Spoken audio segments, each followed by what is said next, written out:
Don't panic when you encounter a blue screen error. I'm going to show you how to fix this problem step by step. Let's begin. Click on Advanced Options, then we need to select Troubleshoot, then select Advanced Options and then click on Command Prompt. Now type chkdsk space /f space /r space c colon and hit enter. Now we need to wait for some time to complete the process. Now type c colon and hit enter. Now we need to type cd space c colon / and hit enter to execute. Now execute this command. Type cd space Windows and simply hit enter. Type cd space system32 and simply hit enter. Now type cd space config and simply press enter to execute this command. Now execute this command. Type md space backup and simply hit enter.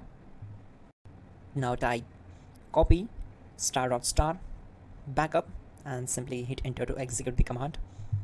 Now type md space backup1 and simply hit enter. Once we are here, we need to execute this command. Type copy space *** space backup1 and then press enter from your keyboard to execute this command. Now type cd regback and hit enter. Then type dir and simply hit enter. Type copy space *** space .. and hit enter. Then type all and simply hit enter to execute the command. Let's move to the next command. Type in bootrec space /fixmbr and hit enter to execute the command. Type bootrec space /fixboot and hit enter. Type cd space c colon / and hit enter. Let's execute this command. Type cd space Windows /system32 /config /regback. Then simply we need to hit enter to execute this command. Type bcd edit space /export space c colon /bcd backup and simply hit enter to execute this command.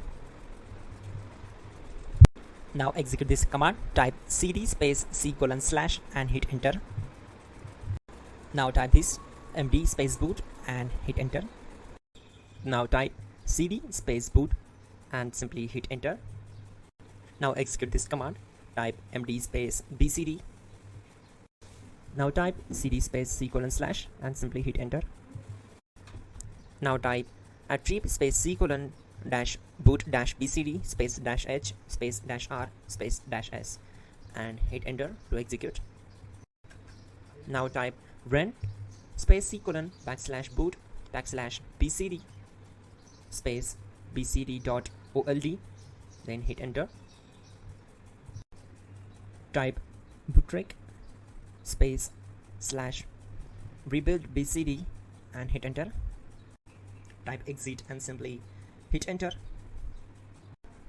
Now click on continue. It will restart your system. So that's it guys, your problem is solved and you are good to go.